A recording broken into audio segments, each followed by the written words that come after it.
Ils sont une centaine d'enfants et de jeunes logés au centre d'accueil de Delma 3, construit pour prendre en charge des enfants de rue et faciliter leur réinsertion dans la société.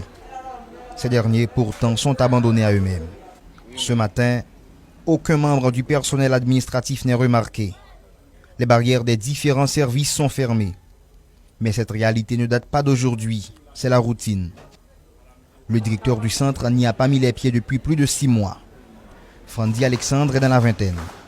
Il est dans le centre depuis 2013 suite à des problèmes familiaux qu'il se garde de dévoiler.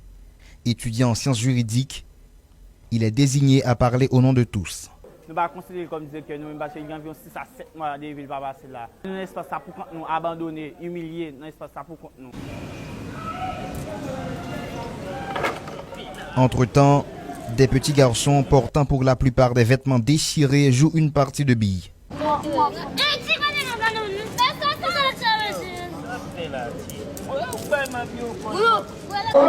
D'autres plus matures, le visage marqué par la désolation, comme ce jeune qui pleure à cause de la mort d'un de ses pères.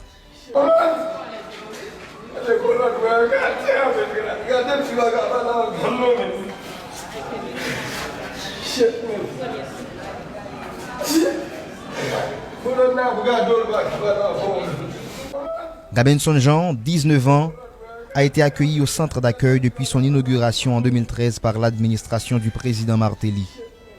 Le jeune garçon souffre de tuberculose et de diabète depuis plus d'1 an mais n'a jamais été sous traitement médical.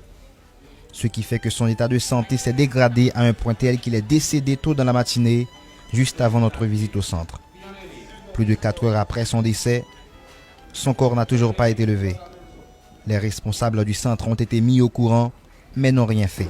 Hier, il était bien propre, il était au côté, il t'a parlé avec moi, il dit, maman, je me sens pas bien. Je me dis, ah, vous ne sentez pas bien, mais comment on sent? Il dit, je me sens bien, même du tout. Je ne dis pas, mais pour me sentir un petit médicament. Il dit, mais ça va pas venir, non, même pour un petit médicament. Pour nous, ça me dégaine, même. Je me fait, je me dis, bon, je ne pas grand, même un petit soupe, je me fait, bah, c'est du et des graines du riz à me coûter. Parce que quand manger, on y a et puis m'aller, je travaille m'aller, me quitter, c'est pendant me sous, et puis si mon yore, me dit, mourir matin. Côté là, il va jamais porter support médical pour il va jamais gagner aucun suivi fait. Côté jeune arrivé jeune là moi matin depuis à 3 heures, il commence à rendre sensible mouton là n'a constaté tout sang à terre et là il était couché depuis 4-5 heures on a fait contact les responsables va jamais prendre téléphone nous. Les réussi pour lui dire faire suivi que côté va faire mais jeune va dans 11h midi là, il à terre toujours. Pourtant, le centre dispose d'un personnel médical devant assurer la prise en charge sanitaire des enfants retirés dans les rues. Mais en raison du manque de matériel et de l'irrégularité du paiement des employés, les infirmières ne fréquentent pas l'espace régulièrement. Selon l'un des membres du petit personnel qui a requis l'anonymat, la majorité des employés, y compris les cuisinières, n'ont pas reçu leur salaire évalué à environ 15 000 gourdes depuis environ 10 mois. Il est 10h30. Les garçons n'ont pas encore pris de petit déjeuner. C'est ainsi que se déroule leur quotidien. Dans la cuisine, des chaudières déposées à même le sol, des réchauds à gaz modifiés en réchauds à charbon abandonnés dans un coin. Pour faire cuire de la nourriture, les cuisinières ont recours d'habitude à cette pratique traditionnelle consistant à cuisiner sur 3 grosses pierres. Et là, on vient faire manger. Pendant ce temps, nous toujours tendez avec le cop gaz. Mais côté manger à fait, mais chaudière. Pour trouver de quoi à manger, certains ont dû vendre leurs services à des petits détaillants dans les rues de Port-au-Prince. Les jeunes là, ils ne veulent pas de sécurité, pas de monde qui va empêcher les jeunes de sortir dans la rue.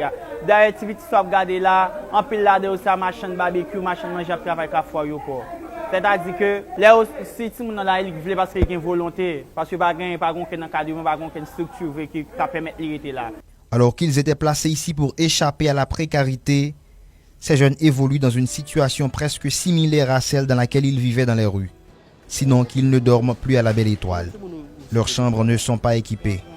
Elles présentent l'image d'une cellule de prison haïtienne avec des lits abîmés pour la plupart sans matelas.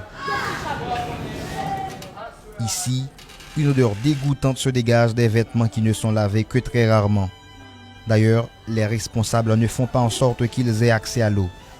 C'est grâce à des citoyens de bonne volonté qu'ils ont pu remplir ce réservoir dans lequel ils puisent de l'eau pour se baigner et pour étancher leur soif. Et les gens, là, ils c'est-à-dire que même qui a envie de l'autre, est obligé de gagner un petit gallon à 5 gouttes.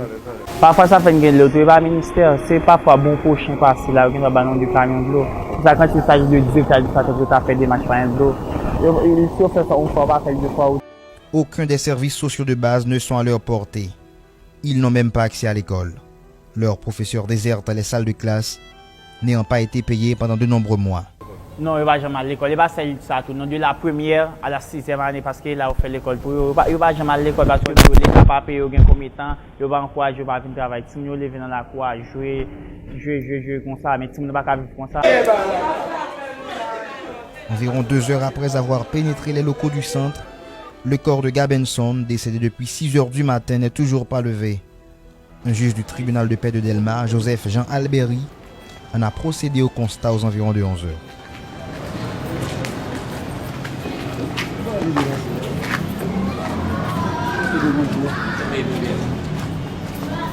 Sous-alimentés, non scolarisés, n'ayant aucun accès aux soins sanitaires, vivant dans des espaces insalubres, ces enfants et jeunes abandonnés par les autorités sont en train d'être tués lentement, mais sûrement.